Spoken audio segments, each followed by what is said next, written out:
Irmãos, nós, quando cantamos, louvamos o Senhor, nós sabemos que Ele é grande, Ele é merecedor de todas as coisas. Nós somos pequenos, necessitados da misericórdia de Deus. Isso independentemente, é todos nós, todo ser humano, por natureza, é pecador. E todos nós, como diz o apóstolo Paulo, todos nós pecamos e carecemos da graça e da misericórdia de Deus. Nós, na quarta-feira, passou agora, volta de 10 horas, a gente estava num culto fúnebre na Igreja Assembleia de Deus, uma congregação pertencente à Igreja de Alegre, no Espírito Santo. E um momento, irmãos, o qual de refletir, o melhor momento da nossa reflexão para a nossa vida é quando a gente está num culto fúnebre. Interessante. Quando a gente está numa festa, a própria palavra lá em Provérbio diz que é melhor estar no lugar de um velório do que numa festa, porque quando a gente está num velório, a gente está mais ligado a Deus. É a hora que você reflete de fato a sua vida, a gente vê que nossa vida está totalmente na mão de Deus. E quando está em uma festa, a festa está muito boa, nós esquecemos de tudo. Muitas vezes esquece de Deus. E no finalzinho do culto, o pastor, a pedido lá da família, me deu a palavra, pediu que eu falasse alguma coisa, falei alguma coisa a respeito do concunhado, o cunhado da Hilda, que tinha partido para o Senhor. Mas eu falei para aquele povo que estava ali, a igreja estava superlotada, não coube, tinha gente lá de fora.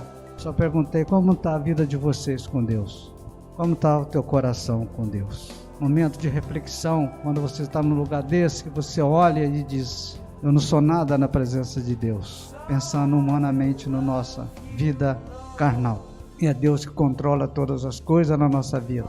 Mas é necessário, irmãos, que nós fizemos uma reflexão da nossa vida nesses momentos.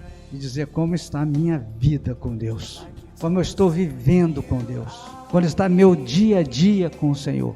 Todos nós precisamos de fazer isso. Tirar um momento e fazer isso.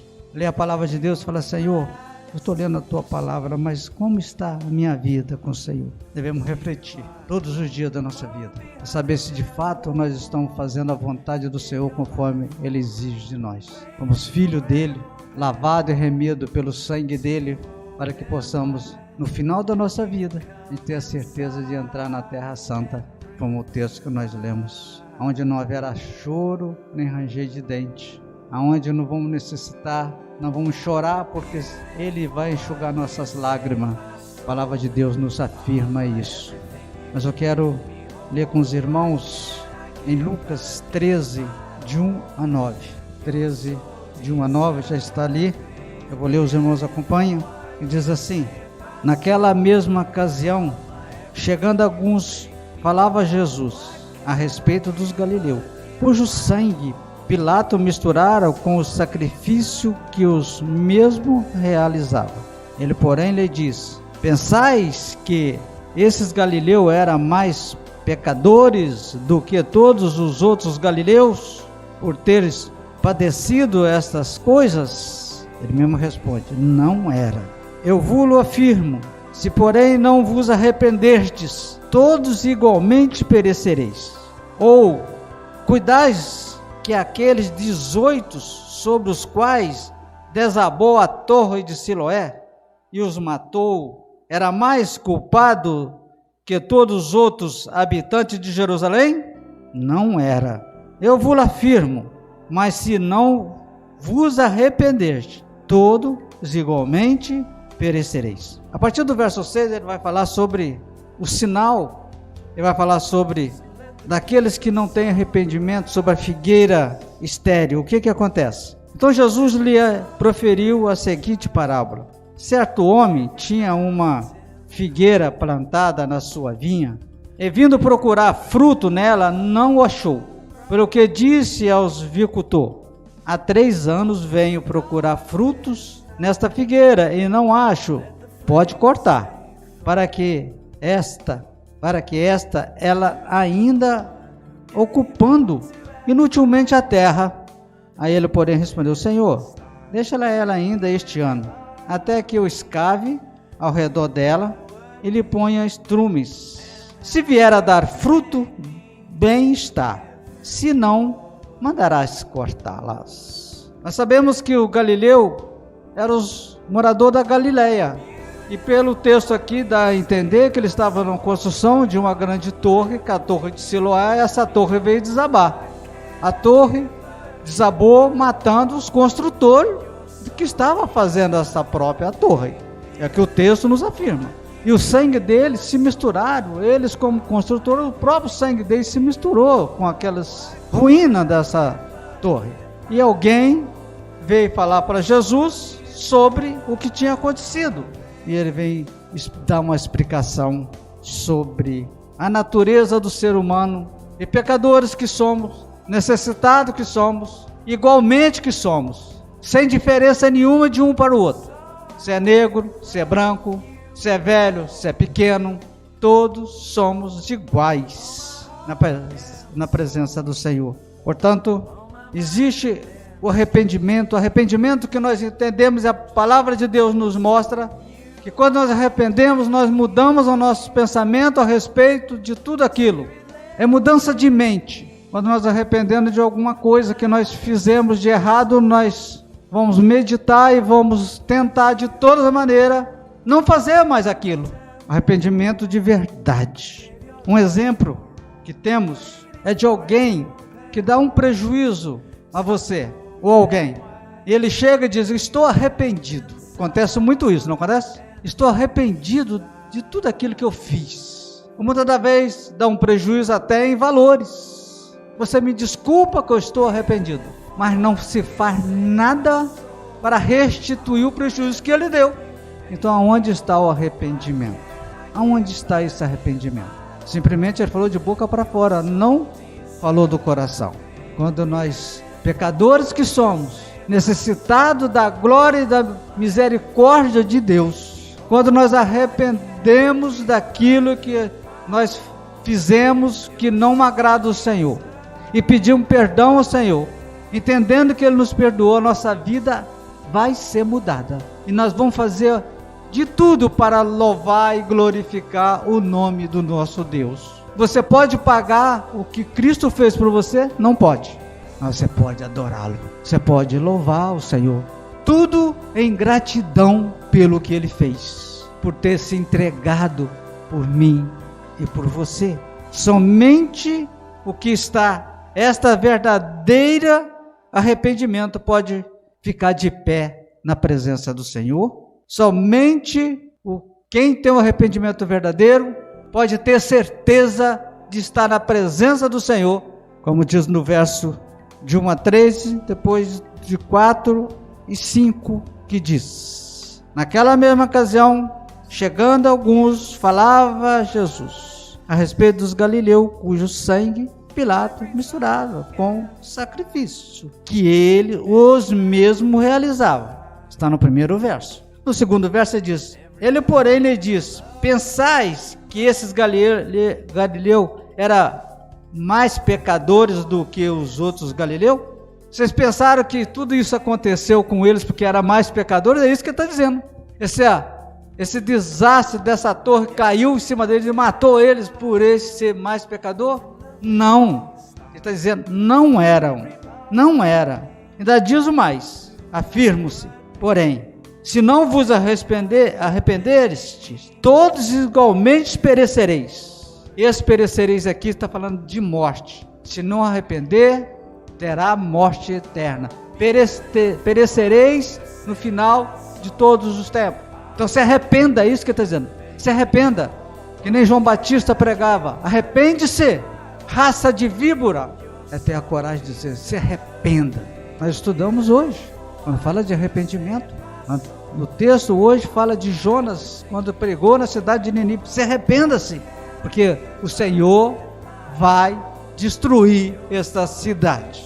No 4 e 5 ele repete quase a mesma coisa que diz: ou cuidais que aqueles 18 sobre os quais desabou a torre, ele está deixando bem claro, de Siloé, e os matou, era mais culpado que todos os outros habitantes de Jerusalém? Será que eles eram mais pecadores? Será que você é mais pecador do que eu? Ou eu sou mais pecador do que você? Não. Nós cometemos pecados a todos os dias e carecemos da misericórdia do Senhor. Porém, é necessário que nós reconhecemos quem somos e falar: Senhor, tem misericórdia de mim. Nem aqueles 2 homens que estavam na praça orando, um batia no peito: Senhor, tem misericórdia de mim, enquanto o outro dizia: eu não sou que nem esse aí. Não julgueis para não ser julgado. O outro dizia lá assim: eu não sou que nem ele, eu oro todos os dias, eu dou dízimo, eu dou oferta. Eles achavam que ele estava se agradecendo. E muitas das vezes acontece isso na nossa vida. Às vezes, sem querer, a gente peca julgando o irmão. E o Senhor está dizendo assim: se arrependeis, eles não são melhores ou não são piores. Cuidais que aqueles 18 sobre os quais desabou a torre, o matou, era mais culpado do que todos eles? Não, não era. Eu vos afirmo, mas se não vos arrependerdes, todos iguais, igualmente perecereis. Palavras de Jesus. Romanos 3, 23 diz assim: todos pecaram, e deixa bem claro, pois todos pecaram e carece da glória de Deus. Ele não faz separação de pessoas, ou que um peca mais, outro que peca menos, mas todos pecaram. Nós somos santos, considerados santos na presença de Deus, porque somos separados do mundo, para estarmos aqui nesta noite, louvando ao Senhor, ouvindo a palavra do Senhor. Quando o apóstolo Paulo, ele escreve as cartas à igreja, lá em Apocalipse, quando o apóstolo João escreve, ele diz aos santos. Quando ele fala aos santos da igreja, ele está falando na membresia da igreja, porque são os povos separados. Por isso ele diz: povo separado, nação santa, são o povo de Deus. Então Jesus, proferindo a seguinte parábola: certo homem tinha esta figueira plantada na sua vinha, e a vinha não dava fruto. Quando diz aqui, procurar fruto nela, e não achou. Se não tem fruto, o que faz? O que você faz com a árvore que você tem, uma árvore frutífera na sua casa que não dá fruto? É isso que acontecia aqui. Vai lá, corta, bota para secar e coloca fogo, e a queima e acaba. Destrói, acabou. Não ache, pode cortá-la, para que ela ainda está ocupando inutilmente a terra. Esta palavra, ela vai no fundo da nossa alma, porque aquele que não se arrepende do seu pecado, o pecador que continua, peca hoje, peca de amanhã, não se arrepende do que está fazendo, não reconhece o Senhor Jesus como o único salvador da vida dele. Ele está dizendo aqui isso, ele está comparando com essa figueira inutilmente ocupando a terra. O Senhor é tão bondoso, né? Ele é tão maravilhoso, porque senão ele acabava com tudo que existe na face da terra, porque todos são ingratos. Nós todos somos ingratos ao Senhor, por tudo que ele já fez por mim e por você. Nós somos ingratos, ainda não reconhecemos a maravilha que Jesus fez. Aquele rapaz que cuidava daquela árvore ou do plantio, o empregado ou seu criado, né? Ele, porém, respondeu: Senhor, deixa ainda este ano, até que eu escave ao redor dela e lhe ponha estrume. Se vier a dar fruto, bem está, se não, mandarás cortá-lo. Deus faz assim com a gente, com tudo que somos, do jeito que você é a sua vida. Ele disse: vou cuidar mais um tempo de você, ainda vou cuidar, ainda vou quebrar esse coração, você ainda vai ser meu servo e vai me dar fruto. Louvado seja Deus. Assim é que é Deus. Quando o Senhor Jesus se entregou a sua própria vida por todos aqueles que reconhecem Ele como o único Salvador da nossa vida, quando Ele foi cravado numa cruz, no momento da sua morte, que Ele ainda olha para aquele povo e diz assim: Senhor, perdoa, Ele não sabe o que faz. Muitas das vezes, irmão, nós erramos, pecamos, em momento que nós não reconhecemos depois o que foi feito. Eu quero ler com os irmãos, quando nós reconhecemos que precisamos do Senhor Jesus, está em Efésios 2. Ele vos deu vida, estando vós mortos nos vossos delitos e pecados, nos quais andaste outrora segundo o curso deste mundo, segundo o príncipe da potestade do ar e do espírito que agora atua nos filhos da desobediência. Então ele está dizendo que Cristo nos deu vida, estando nós mortos nos nossos delitos e pecados. Ele nos deu vida. Todos nós estávamos mortos. E quando não nos arrependemos dos nossos pecados, não reconhecemos quem somos, a gente continua mortos. Sim, porque ainda não reconhecemos o Cristo, o Filho de Deus que pode nos dar vida. Por isso ele diz: eu sou o caminho, a verdade e a vida. Ele é o caminho, aquele que nos dirige, que nos mostra o que é errado, o que é certo. Ele é a verdade, porque ele é a própria palavra, que é a verdade. Ele é a vida, aquele que dá vida, porque a vida está nele. No verso 3 ele diz: entre os quais também todos nós andavam no passado, andavam outrora, segundo a inclinação da nossa carne, fazendo a vontade da carne e dos pensamentos. E éramos, por natureza, filho da ira, como também os demais. Então, não pensa você que você seja diferente. Todos nós carecemos da graça de Deus. Mas Deus, o 4, mas Deus, sendo rico em misericórdias, por causa do seu grande amor com que nos amou, e estando nós mortos nos nossos delitos, nos deu vida juntamente com Cristo. Pela graça sois salvos. Independentemente do que nós fazemos, nós não fazemos nada para ganhar a salvação, porque pela graça sois salvos. Isso não vem de nós, que disse: isso não vem de vós. Logo em seguida, juntamente com ele nos ressuscitou e nos fez assentar nos lugares celestiais em Cristo, para mostrar no futuro, século vindouro, a suprema riqueza da sua graça em bondade para conosco em Cristo Jesus. Por quê? Porque pela graça, vamos ler todos juntos? Que pela graça sois salvos diante a fé, e isso não vem de vós, é dom de Deus. Isso não depende de nós, depende do Senhor. Agora, o reconhecimento de quem somos, sim, depende de nós. Colocar o joelho em terra, fazer que nem o povo de Nínive, quando se arrependeu com a pregação de Jonas, que passou pelas ruas: arrependa-se, o Senhor vai acabar com essa cidade, arrependa-se. Até o rei fez um decreto que todos os moradores da cidade se colocasse pano de saco, se banhasse com cinza, até os animais foram cobertos com pano de saco, para mostrar que o povo de fato tinha se arrependido dos seus pecados, e aquela cidade não foi destruída, diferente de Sodoma e Gomorra. O povo não se reconheceu quem ele era, e ela foi destruída. Assim, irmãos, nós devemos ter a certeza de quem é Deus na sua vida. Eu volto e faço a pergunta de início: como está a sua vida com Cristo? Você tem chorado na presença do Senhor por causa dos seus pecados? Você tem falado com Ele: Senhor, eu careço da sua misericórdia, careço da sua graça, porque só Ele pode perdoar os nossos pecados. Em Lucas 3, já para fechando, Lucas 3, a partir do verso 7, diz assim, é que está falando da pregação de João Batista. Ele percorreu toda a circunvizinhança do Jordão, pregando, batizando, batismo de arrependimento para a remissão de pecado, conforme está escrito no livro da palavra do profeta Isaías: voz que clama no deserto, preparai o caminho do Senhor, direitai a sua vereda. Todo vale será aterrado e nivelado, e todos os montes e outeiros dos caminhos tortuosos serão retificados, escabrosos aplanados.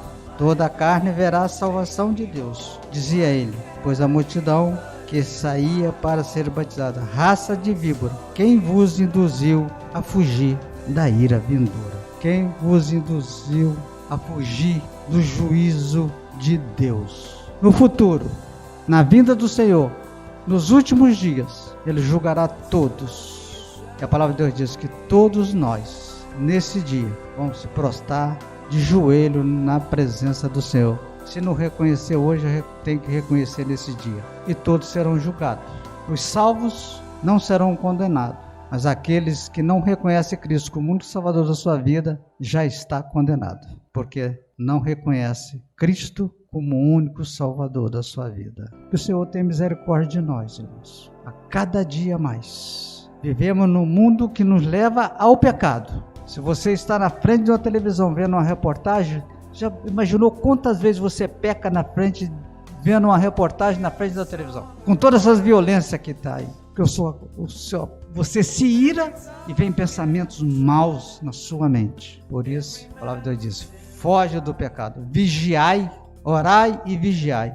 Foge do pecado. Se mantenha de pé na presença do Senhor. Que o Senhor nos abençoe. Que o Senhor nos ajude a compreender de fato quem somos nós na presença dele. Porque um dia estaremos face a face com o Senhor. E nesse dia, todos nós temos a esperança de ser recebido de braços abertos. Ele diz: vinde bendito do meu Pai. Entra no gozo eterno. Tudo isso que eu preparei para vocês. Há muito tempo, quando eu comecei na igreja, eu vi essa mensagem de um pastor. Inclusive ele era delegado na 35DP e era pastor da igreja presbiteriana, Josias, e ele pregou no Vila Carioca e disse assim: quando você chegar lá, o Senhor vai estar na porta te esperando, e vai pegar você pela mão e vai passear com você.